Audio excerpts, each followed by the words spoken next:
life's a struggle, but that's how it is. That's how it always has been. Also, maybe you've noticed that my voice has been kind of going out a little bit. It's kind of hard to talk at times.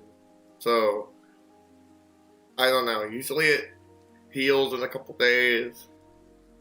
I'm still kind of going through it with the vocal loss, the vocal damage. I also do have some serious hearing loss. That's besides the point, though. That's not what today's book is. We're reading from Angela Davis. Prisons are obsolete. No, the way the book is titled, Are Prisons Obsolete? It poses a question. And we've talked about this book before on this channel. I've referenced it in videos. I've also read a couple chapters. And so far I've been reading this in chronological order. This is the third chapter we're going to be reading today. So I am going to be doing exactly that. And as you have guessed by the title of the video, we're also going to be reading the chapter that goes by the same title, Imprisonment and Reform. Now, reform has always been kind of a really weird buzzword along left-leaning people. And my opinion on, reform policies rather than, abolitionist direct action, for example, has always been that these are like band-aid solutions to a very real systemic problem that, when these policies are implemented or at least entertained, they don't prevent the thing that they are. They're literally fucking inadequate. Literally fucking unable to address the problem that it set out to do in the first place. So, I've talked about how, reform has been, utilized and, in some aspect weaponized, itself, and been weaponized and utilized by, people in power who already have, political or economic, socioeconomic, political power, I don't know. Using all these words at once. All the big words. Big macro problems, I guess. Anyway, so the dealio that I feel about it is that while I feel that, reform, depending on what it is, let's just be real here, while reform is, useful for changing the material conditions, it can also, in some aspect, be weaponized by fascists and also those aforementioned hegemonic nation-state bullshittery. I don't know. So, for example, I'm talking about, when reform is done in other countries, right? For example, we talk about Chile, how Salvador Allende gave a lot of peasants a lot of land that had been previously stolen from them by landowners. So, though he was the first Marxist-Leninist, president, or, democratically elected president of any country, he was still, met with a coup d'etat on September 11, 1973, by the U.S. government.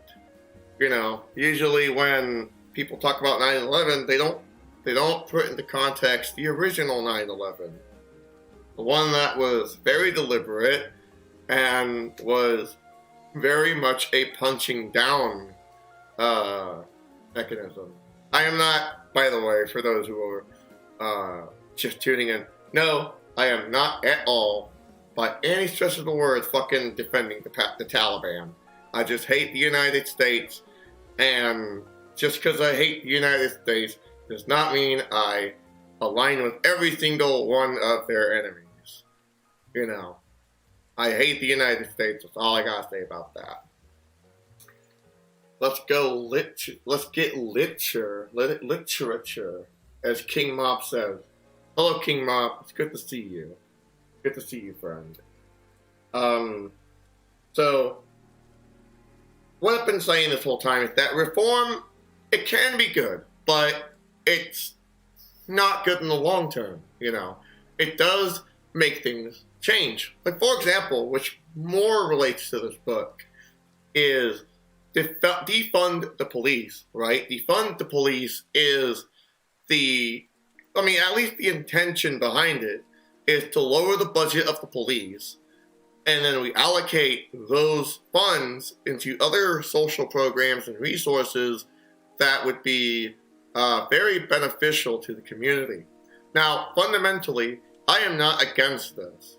Like, it's necessary that we defund the police, and I think that's the correct step to take, but that is not the step to take. If we're serious about, like, especially community building, community defense, making sure that different communities around us are better, equipped for survival, if we're seriously to consider that in our future, abolition is key. Because the police is put in place specifically as a response to the outcome of what happens when we don't have those social programs. They identify that as crime behavior or criminal behavior.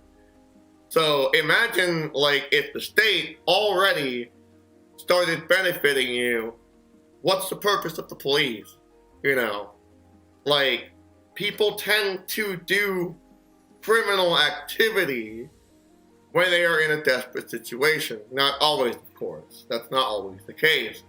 But a lot of the ones that are usually looked on with a hot, especially like shoplifting or really minor fucking charges. I mean, we're talking about an entire population that is a huge, significant chunk of the prison that came from the war on drugs alone. As we've talked about in this book previously,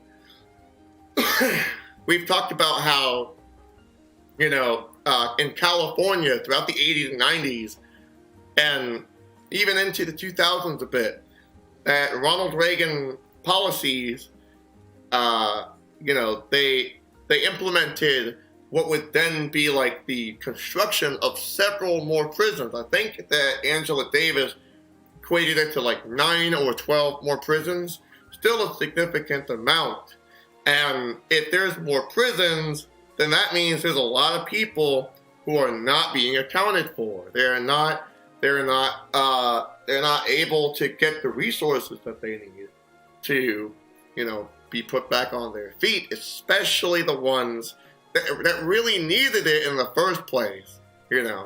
I mean, hey, like, if we're serious about considering criminals going to jail so that they can get better and come out, then what does that look like? Realistically, what does that look like? Because, the entire police system relies on criminalizing people. And that means, if there is an entire, legal and social attitude towards criminalizing people, regardless of what their background is or anything, then, what does reforming the system look like in a way that accounts for those who just came out of prison? Whether it be paid their bail or they were released because of the time that they actually spent there. What does that look like meaningfully? Can we answer this? Because you can say rehabilitation programs and shit like that, but we're talking about an entire industry, again, that necessitates that criminal behavior in the first place. Now, when we talk about this and we frame this, do we then, observe the prison itself Peter Kropotkin has once said that prisons are literally a university for crime and criminal behavior, or what the state identifies as crime and criminal behavior. Now, you can talk about shoplifting, and I mean, you can make a case for or against it. I don't think shoplifting is really much of a crime at all. I think if you own the means of production, I think you shouldn't own the means of production. If you are the sole owner of the means of production, that is. I think all, as Karl Marx said, labor is owed to all who produce it. The working class, the people, all of us. But, I'm just struggling though, thinking what my next sentence was gonna be. Oh yes, that's right, but there's political prisoners too. That's what I was gonna get at. Political prisoners for speaking out against the state, doing actions that were necessary to save and defend comrades, especially against the state and fascists. All of these things are, necessary in analyzing, the role of the state, the role of the police, and the role of the prison. And so that's when we begin to explore further, what the role of reform and imprisonment.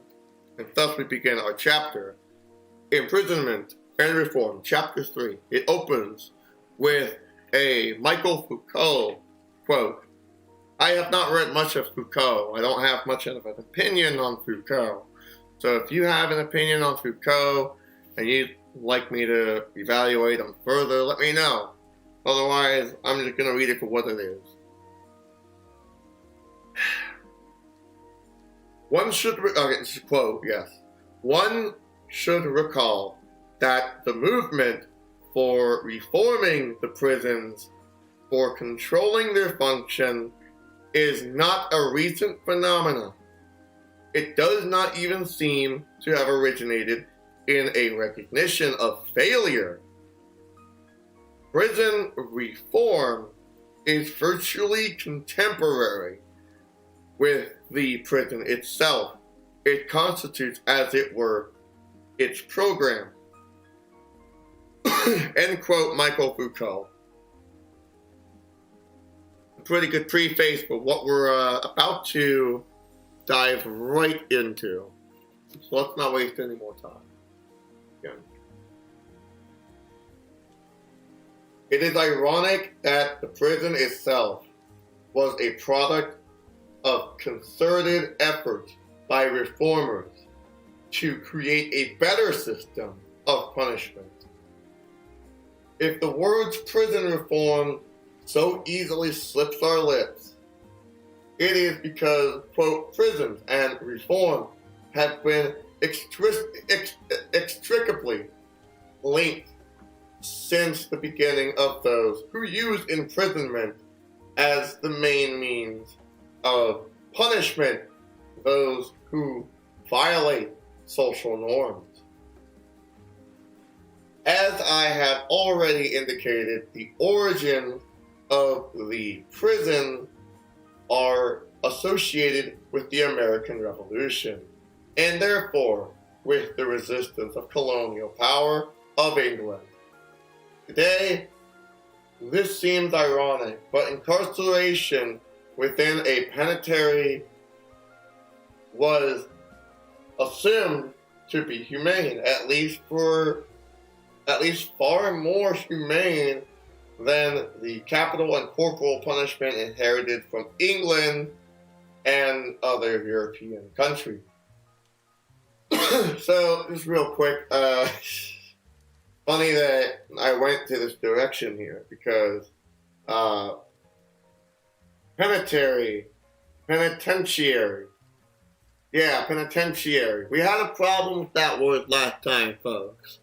Or at least I did. I had a problem pronouncing it. Let's do a drinking game. How many times can I mispronounce penitentiary this time? Let's see where that goes, everyone.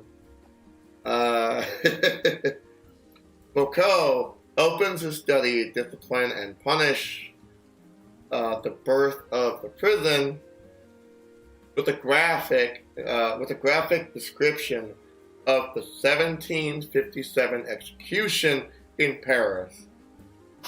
The man who was put to death was first forced to undergo a series of formidable tortures ordered by the court. Red-hot pincers were used to burn away the flesh from his limbs, and molten lead, boiling oil, burning resin, and other substances were melted together and poured onto the wounds.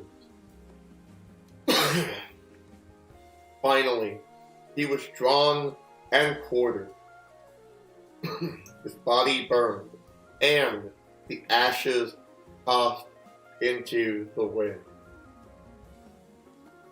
Under English common law, a conviction for the sodomy led to the punishment of being burned alive, and convicted heretics are also were burned alive. The crime of treason by a female was punished initially under the common law by burning alive the defendant. However, in the year 1790, this method was halted, and the punishment became strangulation and burning of the corpse. Holy shit. European and American reformers set out to end macabre penalties such as this, as well as other forms of corporal punishment, such as the stocks and pillories, whippings, brandings, and amputations.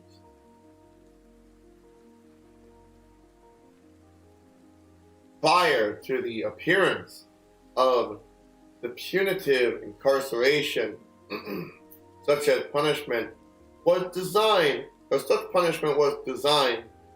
to have its most profound effect. Not so much the person punished as on the crowd of speculators. Punishment was, in essence, a public spectacle. Reformers such as John Howard of England and Benjamin Rush of Pennsylvania argued that punishment, if carried out in isolation behind the walls of the prison, would cease to be revenge and would actually reform those who had broken the law.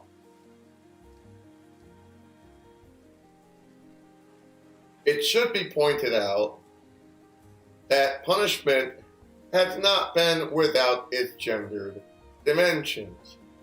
Women were often punished within domestic domain. An instrument of torture was sometimes imported by authorities into the household.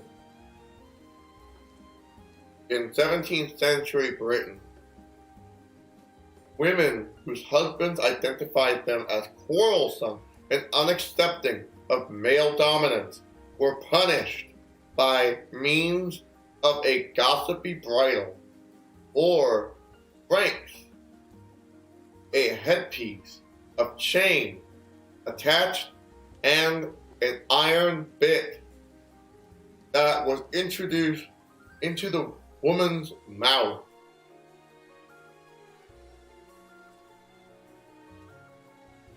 Oh my God. Although the breaking of women was often linked to a public parade,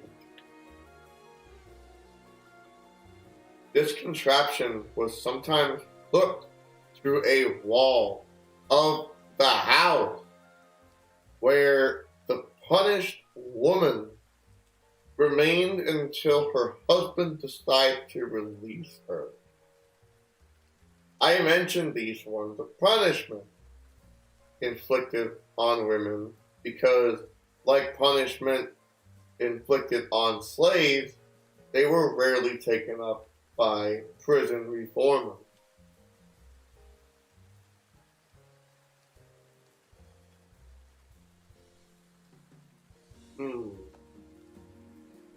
Yeah, let that one sink in for a bit. Let that one sink in. Sink in, not thinking. Think about it too. But let it sink in. Digest it. That was a bit of a lot, wouldn't you say? Just it's one of those things I tend to think about it, right? I tend to think about what normal is sometimes, and how normal is arguably pretty fucking awful. No, it's bad. It's bad news from start to finish. Once you make something normalized, then, whether or not you're able to question it in the first place becomes a lot harder to do. Like, giving something that is considered a normal concept some scrutiny is a very difficult thing to do. Especially when you have a lot of people blindly accepting something as normal. I would say, like, the LGBTQ community is not necessarily considered normal by broader society. That doesn't mean we're bad, but it does mean that we're not considered a norm. Anarchism, leftism, communism, socialism, the leftist sphere, it's not considered normal within the realms of, Western imperialist powers. It's considered a crime. A lot of these are considered a crime. Queerness for a long time was considered a crime in the US, and still, we're having to face a lot of fucking legal struggles, with reforming the system. If you're trans, you know what the fuck I'm talking about. I'm sure if you're a person of color, you're very familiar with it, and if not, you may remember some from the past, and that's alarming because, there's so many of us that are disenfranchised from the system.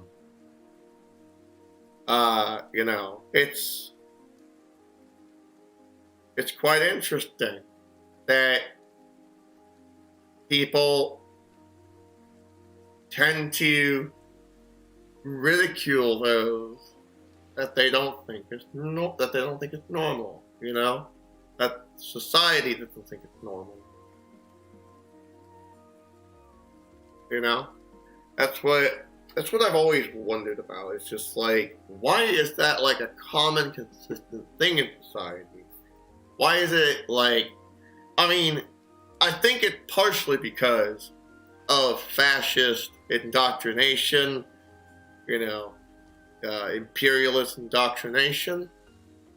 I do think that in some way it has to do with how the state conditions its children, the generations that are growing up. And you know what? That's a good way to, maybe, I don't know. I could be wrong, but is it true that the media that we consume also does influence us? Books, games, shows, podcasts, live streams. We all, in some way, are influenced by what we consume. In some way. I don't know. I kind of also went on a tangent because I didn't mean to go on a tangent. I wanted to talk about how serious this was, and then I kind of trailed on several other thoughts. So I'm really sorry that I did that. I will do that sometimes. I try not to do it too often. I usually try to make whatever my narrative is to wrap around the subject of the video. or the topic of the situation. And I'm sorry that I trailed off. I at least hope you enjoyed it. Anyway,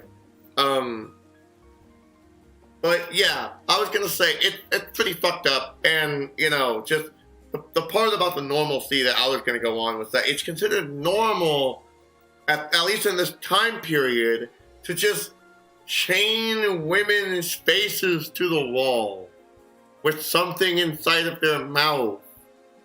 Like that, that's alarming to me. I don't find that comforting. Especially that this country in particular, that's on stolen land, that it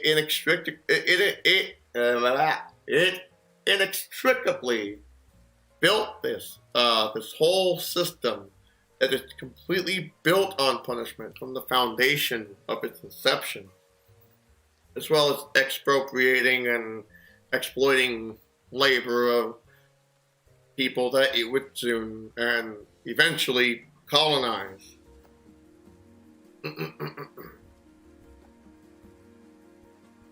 All right, let's continue. I'm sorry. You want to continue?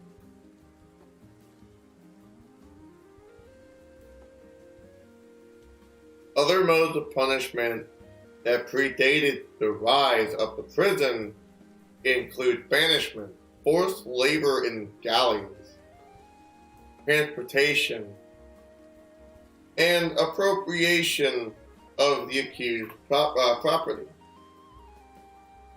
Real quick, they always say that the communist nations had forced labor. Now what the fuck is this? What the fuck is this? All of it. What is that?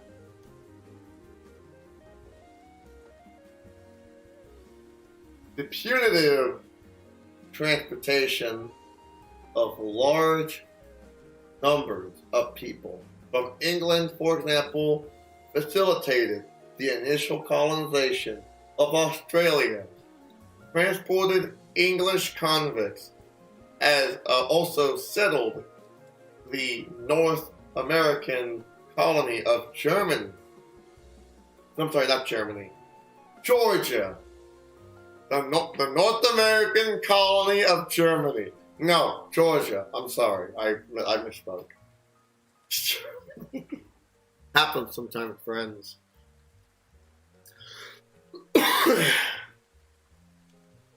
During the early 1700s, 1 in 8 transported convicts were women, and the work they were forced to perform often consisted of prostitution.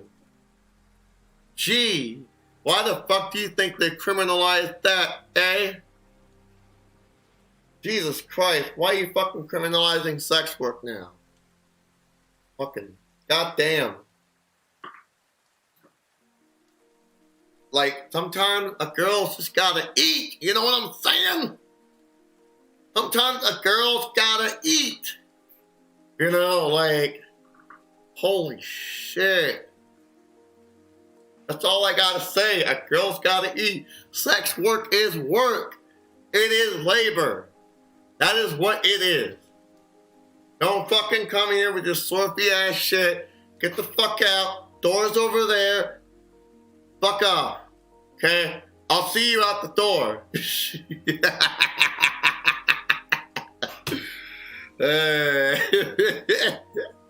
Sex work is work, friends. We're not debating that here. It's most certainly not a debate here, friends. It ain't happening. Shoot, go away. Killing my vibe. All right, let's continue where we left off. I'm sorry. Yeah.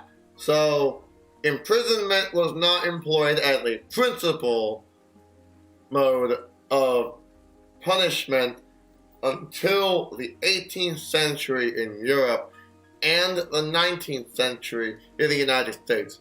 They used the word principal, by the way, just a real pause right here. They used the word principal It's spelled principal like as if they're referring to like a school principal, not like the principal of, because I'm a little confused. If they're talking about principal as in like the top mode, the priority mode of whatever they're referring to here, the principal mode of punishment, I don't know. Can you see where it's like, the word principal, Princicipal, can be used in the sentence correctly? Because I don't know if I see it. I could be wrong.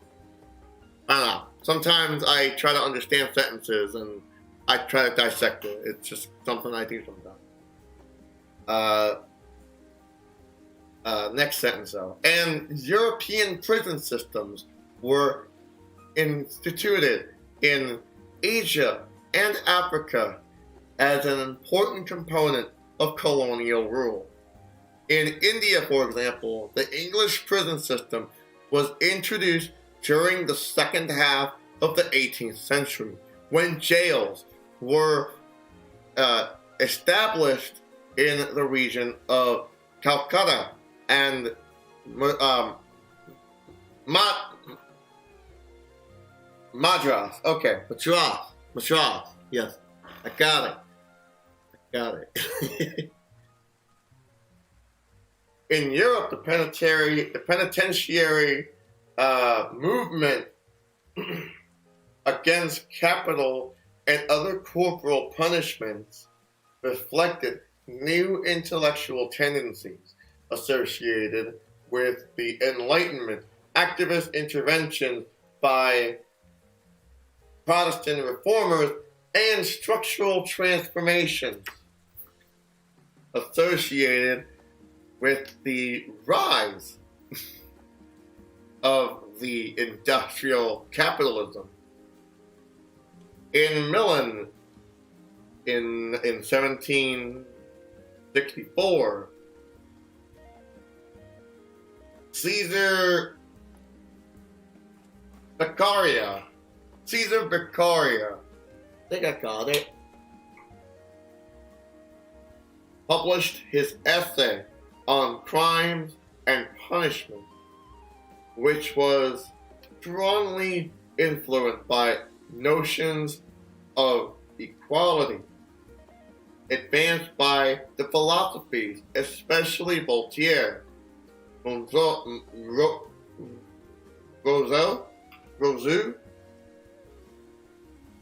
Sorry, I don't know this one. And Montesquieu. These are probably French names, I'm assuming. I'm sorry, this is really bad. I'm doing a really terrible job of reading. But anyway, three people. And then it says, Beccaria argued that a punishment should never be a private matter, nor should it be arbitrary, violent. Rather, it should be public, swift, and as lenient as possible. He revealed the contradiction of what was then a distinctive feature of imprisonment, the fact that it was generally imposed prior to the defendant's guilt or innocence being decided. However, incarceration itself eventually became the penalty, bringing about a distinction between imprisonment as punishment and pre-trial detention, or detention until the infliction of punishment. The process through which imprisonment developed into the primary mode of state-inflicted punishment was very much related to the rise of capitalism and to the appearance of a new set of ideological conditions.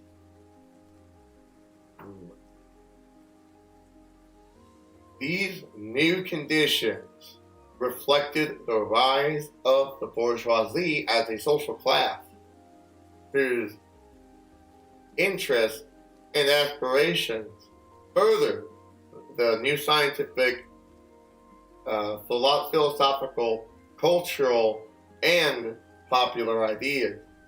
It is thus important to grasp the fact that the prison as we know it today did not make its appearance on the historical stage as the superior form of punishment for all time.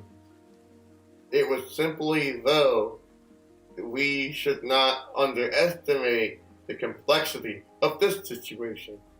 What made most sense at a particular moment in history. We should therefore question whether a system that was immediately related to a particular set of historical circumstances that prevailed during the 18th and 19th century can lay absolute claim on the 21st century.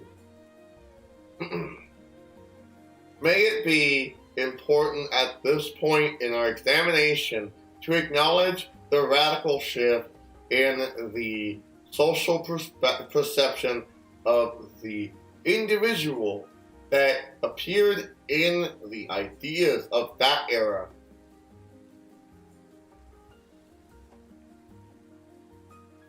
With the rise of the bourgeoisie, the individual came to be regarded as a bearer of formal rights and liberties. The notion that the notion of the individual's inalienable rights and liberties was eventually memorialized in the French and American Revolution. Liberty, equality, and fertility. I believe that's what it is in English, but it's written in French. And then it says, from the French Revolution, and, quote, we hold these truths to be self-evident. All men are created equal. From the American Revolution were new and radical ideas, even though they were not extended to women, workers, Africans, and Indians. Before the acceptance of the sanctity of individual rights, imprisonment could not have been understood as punishment. If the individual was not perceived as possessing inalienable rights and liberties, then the alienation of those rights and liberties by removal from society to a space tyrannically governed by the state would not have made sense. Banishment beyond the geographical limits of the town may have made sense, but not the alteration that the individual legal status through imposition of a prison sentence. Moreover, the prison sentence, which is always computed in terms of time, is related to the abstract quantifications evoking a rise of science and what is often referred to as the Age of Reason.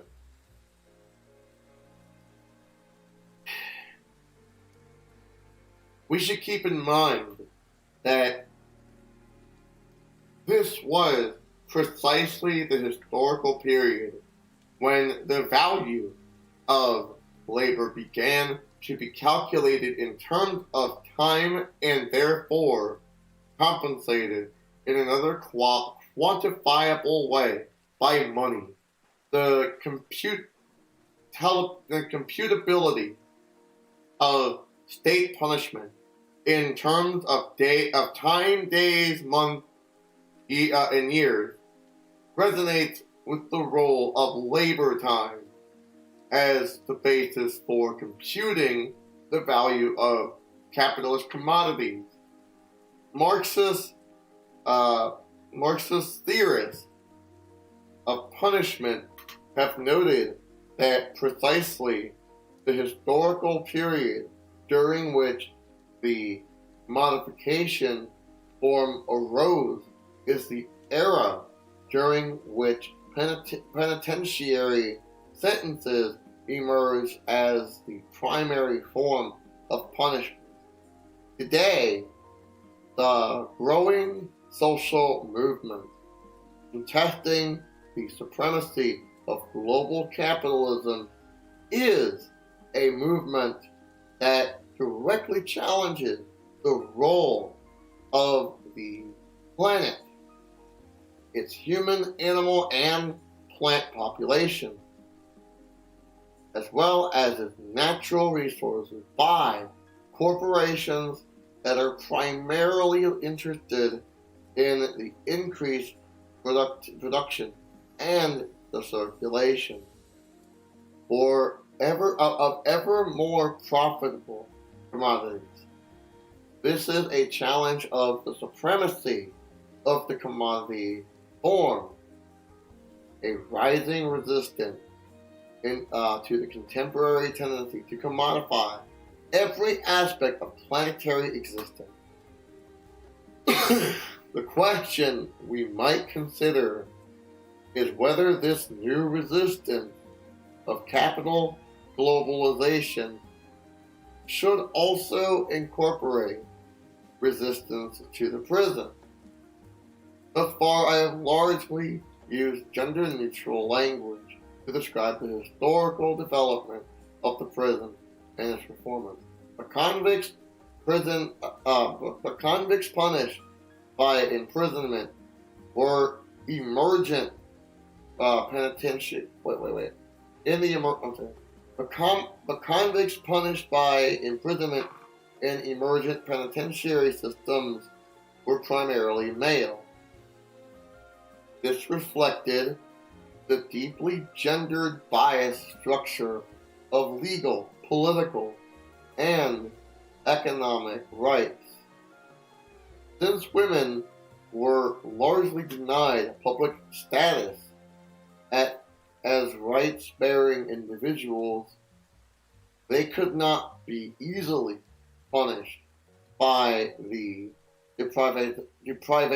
deprivation of such rights through imprisonment. This was especially true of married women who had no standing before the law. According to English common law, marriage resulted in a state of civil death as symbolized by the wife's assumption of the husband's name. Consequently, she tended to be punished for revolting against her domestic duties, rather than for failure in her meager public responsibility. The relegation of white women to domestic economies prevented them from playing a significant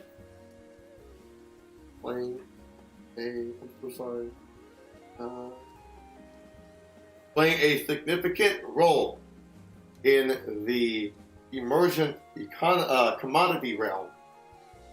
This was especially true since wage labor was typically gendered as male and racialized as white. It is not fortuitous It's Virtuous. We'll go with that.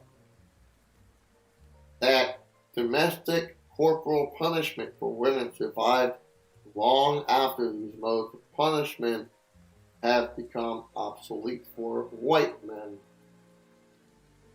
The persistence of domestic violence painfully attests to these historical modes of gender punishment. Alright, friends, I'm going to be honest with you. We're 5 pages in. I'd like to take a break. I'm actually extremely hungry. I want to snack on something really fast. Go take your break. Come back in 5-10 minutes. We're going to keep reading this. Same chapter. We're going to keep treading through this one. But I'm starving. So go get some food. Go to the bathroom. Take your medicine. Go walk your dog. Go outside. Get some fresh air. All that. Breathe. Water. Potty. Come back. We jam. Cool. Be back shortly. Harry! Shut up, Ron. But Harry! Shut up, Ron. But Harry! Shut up, Ron. But Harry! Shut up, Ron. But Harry! Shut up, Ron. But Harry! Shut up, Ron. But Harry! Shut up, Ron. But Harry! Shut up, Ron. But Harry! Shut up, Ron. But Harry! Shut up, Ron. But Harry! Shut up, Ron. But Harry! Shut up, Ron. But Harry! Shut up, Ron. But Harry! Shut up, Ron. But Harry! Oh, shut up, Ron. But Harry! Shut up, Ron. But Harry! Shut up, Ron. But Harry! Shut up, Ron. But Harry! Shut up, Ron. But Harry! Shut up, Ron. But Harry! Shut up, Ron. But Harry! Shut up, Ron. But Harry! Shut up, Ron. Harry! Shut up, Ron. But Harry! Shut up, Ron. But Harry! Shut up, Ron.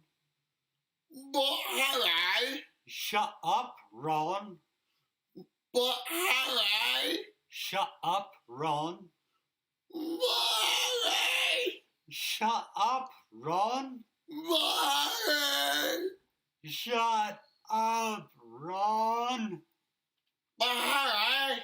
Shut up, Ron. But Harry! Shut up, Ron. But Harry! Shut up, Ron. But Harry! Shut up, Ron. But Harry! Shut up, Ron. But Harry! Shut up, Ron. But Harry! Shut up, Ron. But Harry! Oh, shut up, Ron. But Harry! Shut up, Ron. But Harry! Shut up, Ron. But Harry! Shut up, Ron. But Harry! Shut up, Ron. But Harry! Shut up, Ron. But Harry! Shut up, Ron. But hi. Shut up, Ron. But hi. Shut up, Ron. Hi. Shut up, Ron. But hi. Shut up, Ron. But hi. Shut up, Ron. But hi. Shut up, Ron. But hi. Shut up, Ron. But hi. Shut up, Ron. But hi. Shut up, Ron. But hi. Shut up, Ron. But hi. Shut up, Ron. But hi. Shut up, Ron. But hi. Shut up, Ron. But hi. Shut up, Ron. But hi. Shut up, Ron. But hi. Shut up, Ron. But hi. Oh, shut up, Ron. But hi. Shut up, Ron. But hi. Shut up, Ron. But hi. Shut up, Ron. But hi. Shut up, Ron. But hi. Shut up, Ron. But hi. Shut up, Ron. But hi. Shut up, Ron. But hi. Shut up, Ron. Hi. Shut up, Ron. But hi. Shut up, Ron. But hi. Shut up, Ron. But hi. Shut up, Ron. But hi. Shut up, Ron. But hi. Shut up, Ron. But hi. Shut up, Ron. But hi. Shut up, Ron. But hi. Shut up, Ron.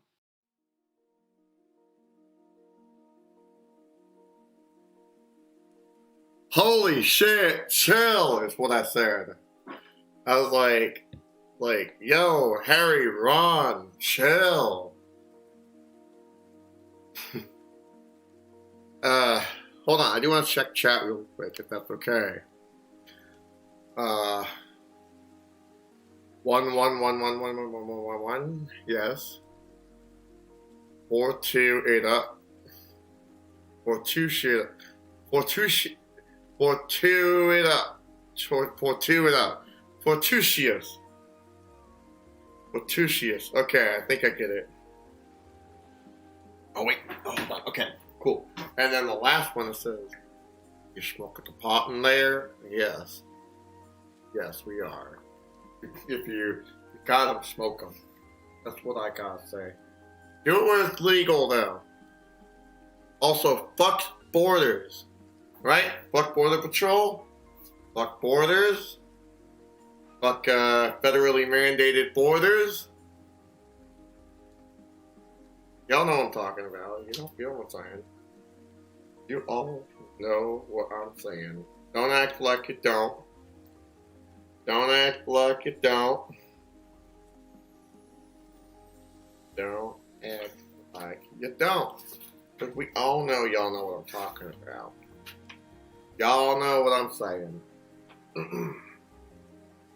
We're going to go back to the Angela Davis experience. We're going to go back into the world of Angela Davis.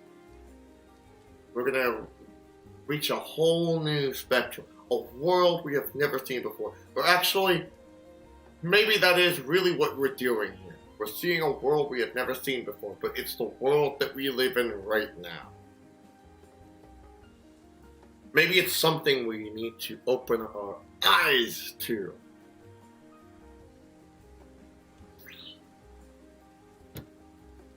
That's what we need to do. Open our eyes to shit and drink plenty of water. And also, put what we learn into praxis. You got it there, friend. Now you're getting it. Some scholars have argued that the word penitentiary is a fucking complicated word. May have been used in connection with plans outlined in England in the 1758 to house penitent prostitutes, quote unquote.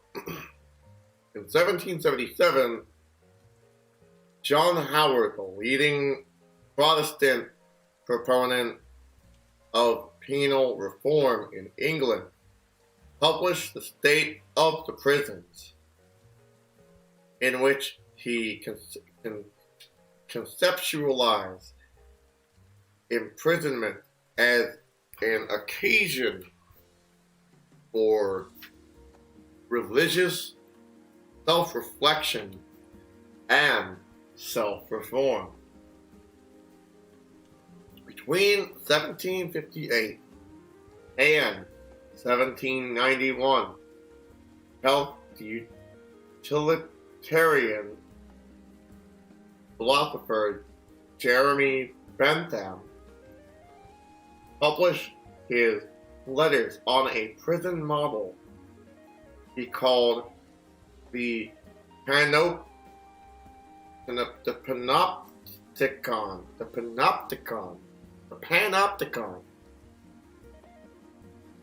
What the fuck is the Panopticon?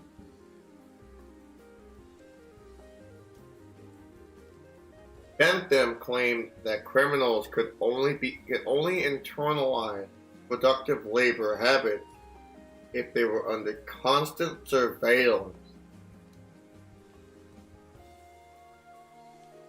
Yikes! According to his Panopticon model, prisoners were to be housed in single cells on circular tiers, all facing multi-level guard towers by means of blinds and capitulated play of light and darkness. The prisoners, who would not see each other at all, would be unable to see the warden from his vantage point. On the other hand, the warden would be able to see all of the prisoners. However, and this was the most significant aspect of Bentham's mammoth panopticon, because each individual prisoner would never be able to determine where the warden's gaze was focused. Each prisoner would be compelled to act, that is, work, as if he were being watched at all times.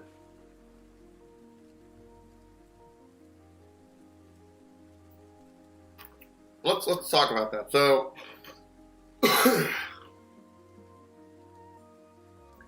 I remember having to go to a different school because I was expelled from school. Yes, I did graduate from high school. I got my degree. Not my degree, my diploma. Got a diploma. Degree? No, never met her. That's for another time, friends. But, that's how it be sometimes, right? But, no, I did get my diploma. But I did get expelled from Burbank High School freshman year. And so I had to go to a different school. It was going to be a private school that, would be able to see me till my graduation. And so I did eventually go to one. But that's besides the point. This one school I was going to go to, I don't know if they're called Village Glen or Valley Glen. Valley Glen might be the name of a place in that area, the San Fernando Valley.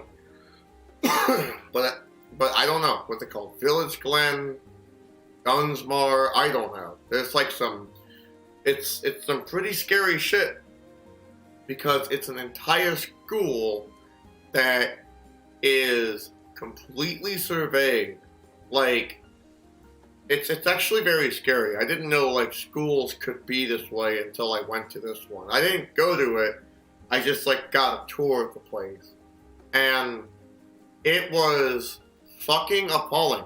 We're talking like a school that is designed for neurodivergent kids and people and children with disabilities as well. And it's a school that is constantly fucking surveyed. Like, I mean, all the time. We're talking about a school where every door is locked and has a gate on it, and you have to have the key to go through it. Like, obviously the staff have the key, but it's like, if you need to go to the bathroom, like, you gotta have the staff open the bathroom for you. It's pretty scary. That wasn't even the most scary thing. The reason why I even brought it up in the first place is because of what Angela said about being, like, constantly watched at all times. Like, especially in the manner that she explained, it's really what made me not want to fucking go to the school. It was the one thing that made me not want to go to the school. And that is, the way it works is that there is, like, imagine a hallway, and there's doors on each side. You got, like, maybe a classroom here, and then there's two doors in between, like, single wall, right? Classroom, two different classrooms, and there are doors to the classroom. But you have two other doors that go to what is like a dome to, like, both of the classrooms. You could watch this class go on here and watch this class go on here. It wasn't just some janitor's closet either. It was like some fucking, like, something you would see in, like, a prison movie. Like, you could turn on this light and you could see inside of, like, the classroom. And they wouldn't be able to see you. They would just see, like, you could just see outward, but not inward, one-way mirror, if you will. So that really alarmed me, and it's just like, they could do that, like, at two different times, like, two different classrooms at the same time, per room that they went into. And it was like it's a two doors, single room. So it's like a single room, two doors goes to the single room, and then the two doors goes to two different classrooms. And that shit really fucking got to me. I was like, holy shit. Like, I mean, the concept of, like, a riot cop, that was still kind of new to me at that point. But, like, holy shit, I started, like, wondering what this was gonna be. Like, some kind of fucking weird dictatorship or something. Like, I remember learning about the Holocaust and even the Armenian genocide in 8th grade prior, and I was thinking, like, holy shit, this could be something like that. I don't know why I started thinking that. It's not necessarily the same thing, but I'm trying to put myself in the mindset of a 15-year-old, who was going through this, which is what I was. It was just some weird thing I was thinking about back then. And, I mean, I'm a little off, but, I mean, not too far off. I mean, we're talking, like, an entire surveillance system that could evolve into genocide. That could evolve into, like mass incarceration like this. I mean, there's a lot of people that make this claim that the school system is like a pipeline to the prison system. And I can see that in some cases. Like, when you're in LA, you see how the different schools are built. And it's like, usually the schools are built, like, in a very fascistic way. Right? Obviously, there's a police there's a police officer on board, right? Like, on the campus. And a lot of the time, there's more money going to that cop than there is to any of the teachers in that school. You know, the cop's getting well paid, like great wages, and the teachers make jack shit, which is why they tend to unionize. And that's why, like, you also wonder why certain programs, such as art programs, music programs, and, you know, lunch programs, fucking, like, programs for, like, that, like, you know, would provide textbooks, materials, like, any of that shit hasn't been fucking, like, updated in generations. Like, I remember using, like, a TV that was from the 70s and a teleprompter that was like, from even before that. Like, that shit got weird. They only started, like, funding that shit at a certain point. I don't know when exactly. I couldn't tell you. And even then, they still kind of don't update things. Not to mention, a lot of the things are outdated. Even, like, not just history too, but also math and science in some cases. Like, a lot of times, science does get updated. You know, we learn more about the world around us. Same with history. Same with English. You know, same with our own language. Things change. And when you're funding the police to such a radical extent, like we're talking like $3 billion to the LAPD for, you know, the proposal budget for the next year. You know, meanwhile, crime goes down. They're trying to fucking, you know, raise a fucking, like, narrative that crime had increased, even though their own statistics said it went down by 30% as of last year. Fucking police killing went up astronomically by 157%, according to their own statistics. And that is in comparison from 2021 to 2020.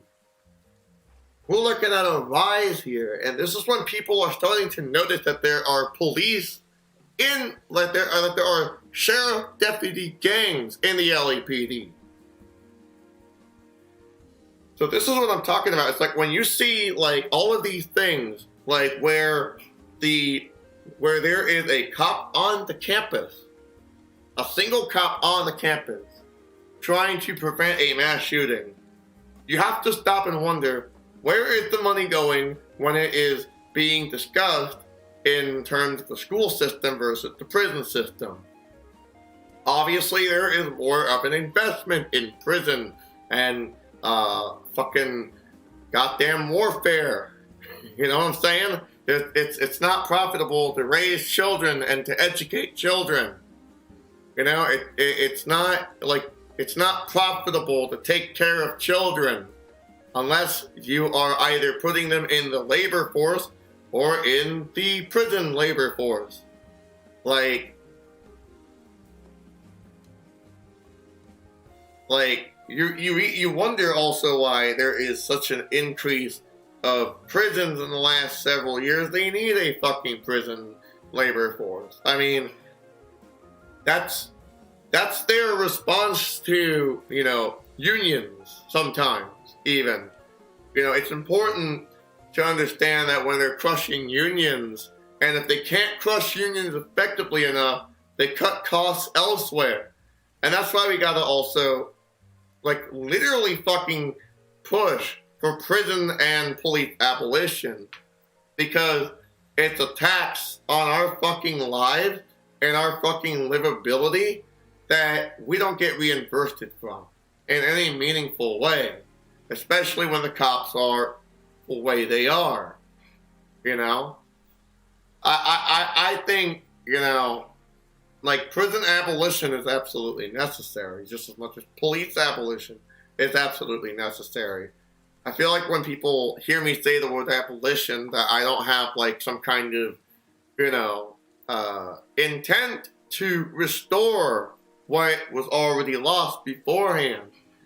And to that I say, it's kind of an assumption, because it's not necessarily an assumption on my own character. I will admit that much. I think it's an assumption on abolitionists in general, or even anarchists. As opposed to me personally. I don't think it's a personal attack.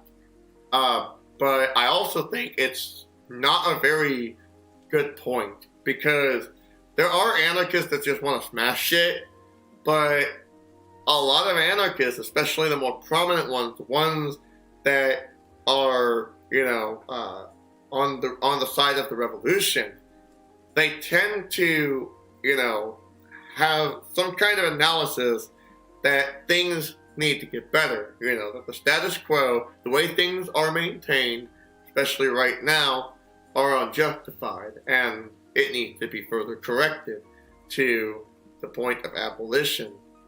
And abolition, is part of the process in which we achieve social wellness for all, and these structural problems are further addressed. So, for example, housing can be further addressed if we did not fund the police. If we did not have a police, there would be no need to make homelessness a crime, because we could spend that money that we already spend on the police on people getting homes. Like, not to mention, like, being homeless necessitates crime in the day-to-day life. I've been homeless, I know this shit. Like, you know what I'm saying? It's just like, it's kind of like, once you're homeless, what? Are you seriously gonna judge us for fucking stealing a Snickers bar? So many black men and children and women even get killed for shit like that. And it's bullshit. Because we could be giving them, like, the structures necessary for them to get on their feet. We could, like, the whole system is not designed with any plan whatsoever for retribution or restorative justice. And sure, that does mean we do need to create a new system. That doesn't necessarily mean that it has to be a hierarchy. It doesn't necessarily mean that they have to function on the means of dominance, exploitation, and profitability. That's why I'm an anti-capitalist. That's why I'm a prison abolitionist. That's why I am a police abolitionist. Because it's essential for creating those social structures that benefit the people, especially when we're talking about dual power structures. It's important that we make those structures exist in the first place. Because if we don't do that, then the people will not be able to maintain their own autonomy, their own sense of autonomy. And autonomy is one of the things I'd like to further explore in either a future video or a live stream or something.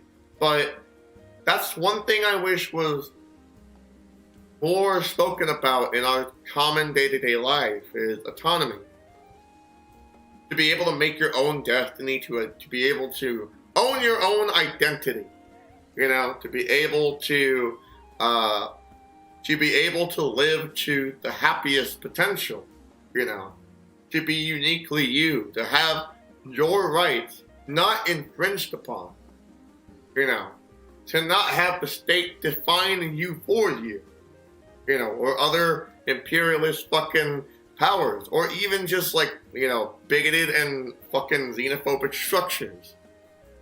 Racism, homophobia, transphobia, fucking all the fucking xenophobic bullshit that translate to hate crime these days.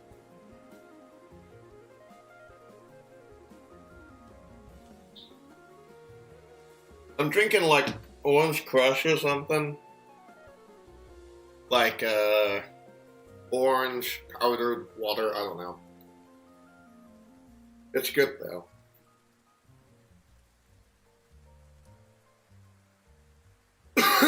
Let's see. I went on a really long rant and I completely lost where I was.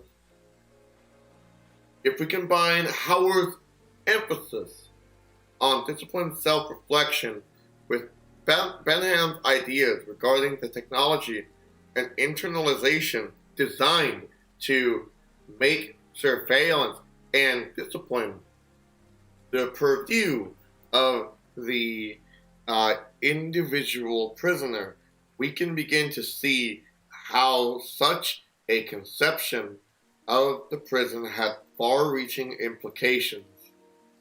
The conditions of possibility for this new form of punishment were strongly anchored in a historical era during which the working class needed to be constituted as an army of self-disciplined individuals capable of performing the requisite industrial labor of a developed capitalist system. So basically all able-bodied people. Like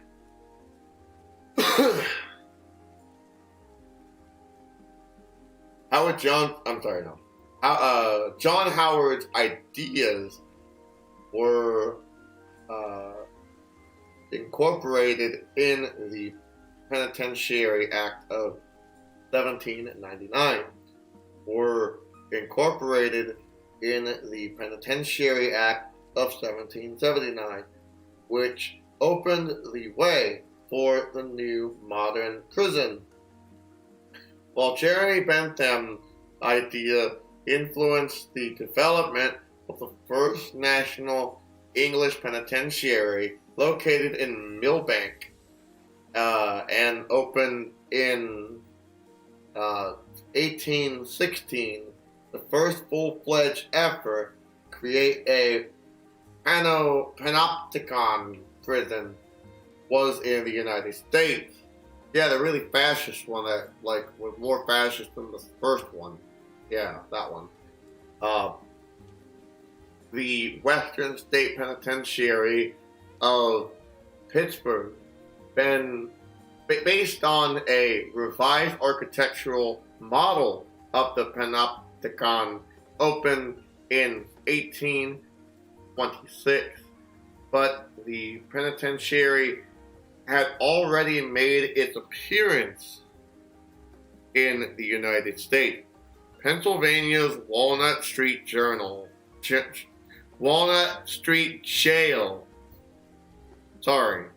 housed the first state penitentiary in the United States when a portion of the jail was converted in 1790 from a detention facility to an institution housing convicts whose prison sentences simultaneously became punishment and occasions for penitence and reform.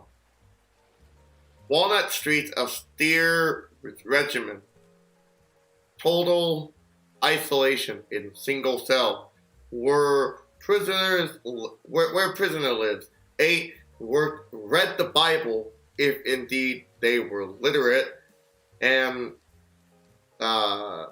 supposedly reflected and repented, came to be known as the Pennsylvania system. This regimen would constitute the first one of that era, two major models of imprisonment. Although the other models developed in Auburn, New York, where it was viewed as a rival to the Pennsylvania system. This philosophical basis of two models did not differ substantively the Pennsylvania model, which eventually crystallized the Eastern State Penitentiary in Cherry Hill. The plans for which were approved in 1821 emphasized total isolation, silence, and solitude, where in Auburn modeled called for solitary cells but labor in common. This mode of prison labor, which was called congregate, was supposed to unfold the total silence. Prisoners were allowed to be with each other as they worked, but only under the condition of silence.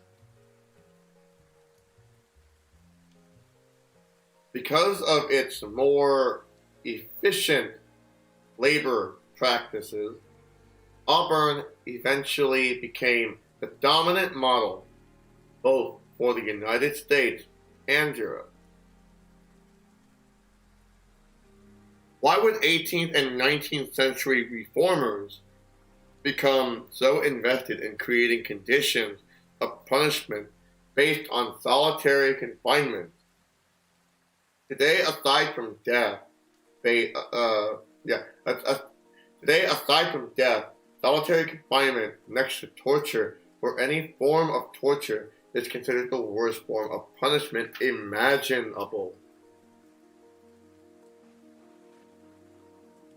I've been in solitary confinement. That shit's not fun. Not fun. Fucking awful.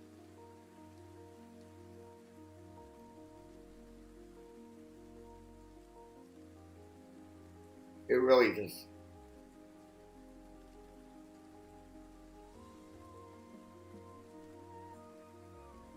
Then, however, it was assumed to have an emancipationary effect. The body was placed in conditions of segregation and solitude in order to allow the soul to flourish.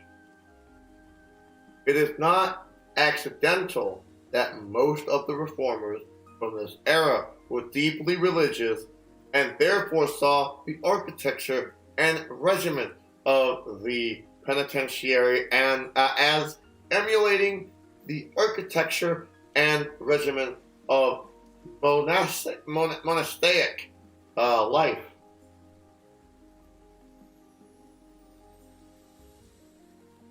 Still, observers of the new penitentiary saw early on the real potential for insanity in solitary confinement. In an often quoted passage in his American Notes, Charles Dickens prefaced a description of his 1842 visit to Eastern Penitentiary with his observation that, quote, the system here is rigid, strict, and hopeless solitary confinement. I believe it in its effect to be cruel and wrong, end quote. That's Charles Dickens, the guy who wrote Christmas Carol. Damn. God damn.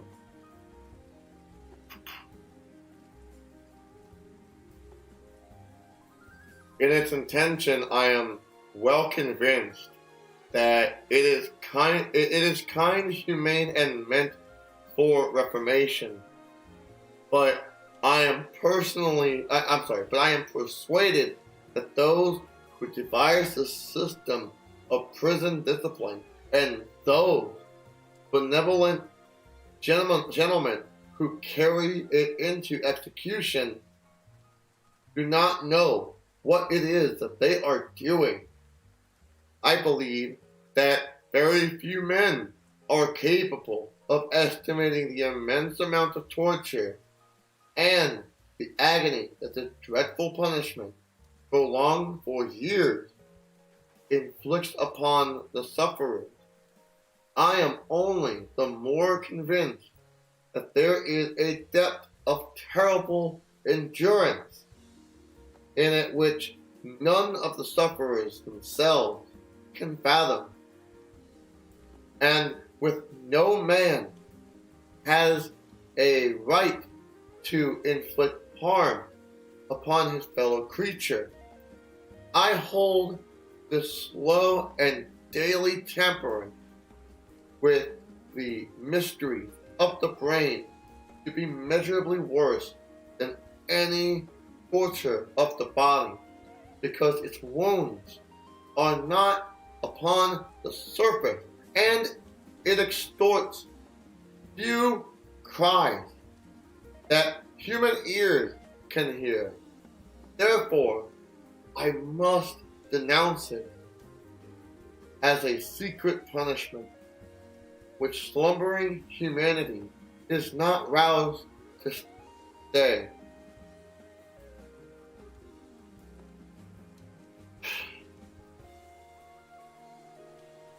Damn. Damn.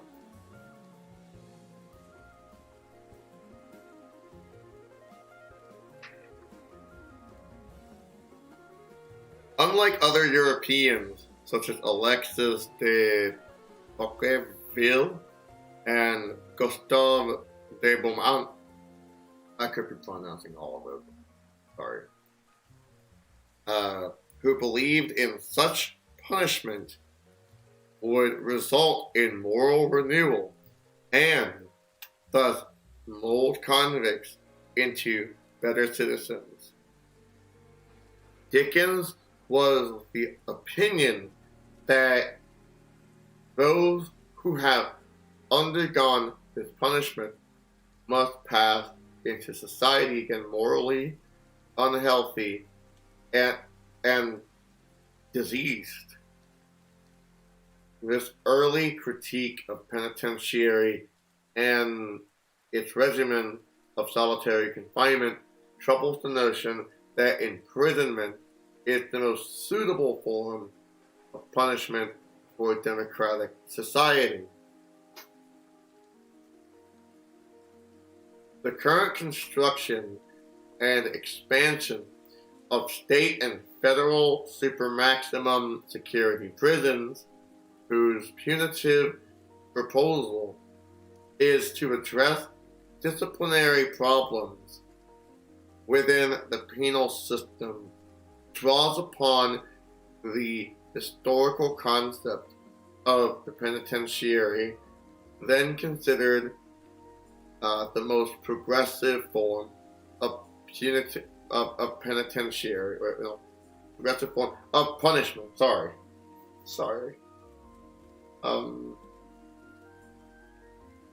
They, African Americans and Latinos, are vastly overrepresented in the supermax prisons and control units.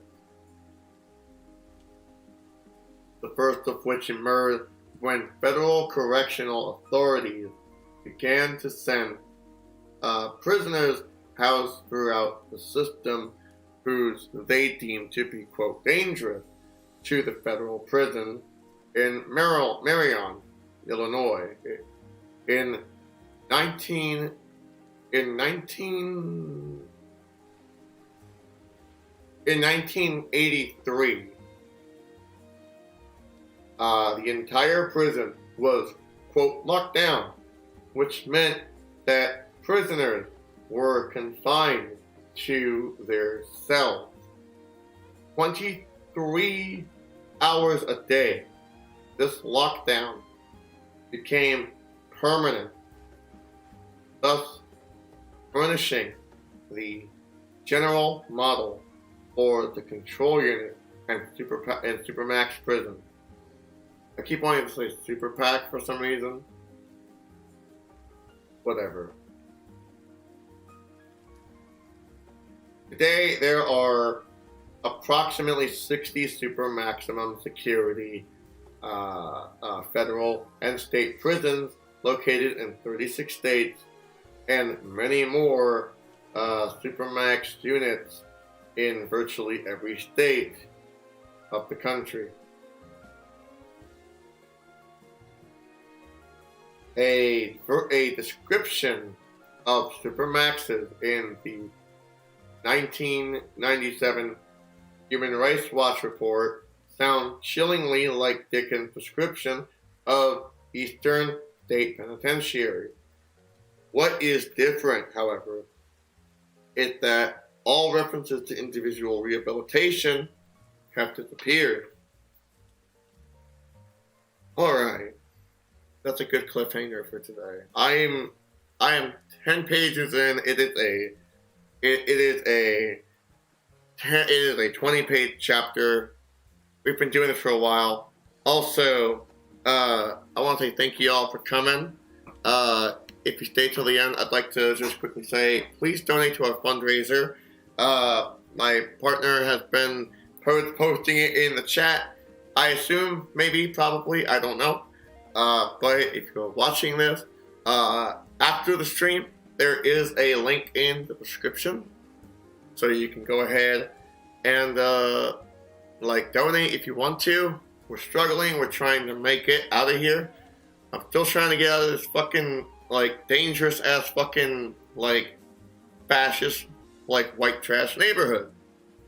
So, but we have made some progress. We finally got a mattress, and we also got me to get my estrogen shot at the doctor today because, admittedly, transportation has been very difficult for me, even with the services that are approved by the insurance. Actually, it's a whole other thing I could go to about that.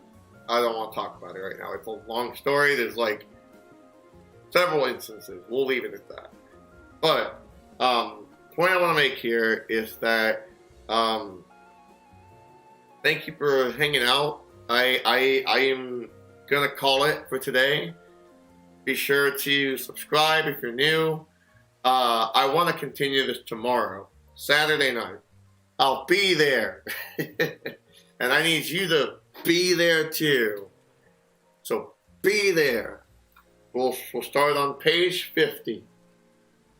Page 50, top of page 50. Literally, right where it says inmates. Right there. If I forget, you fucking tell me. You'd be like, Skylar, top of page 50.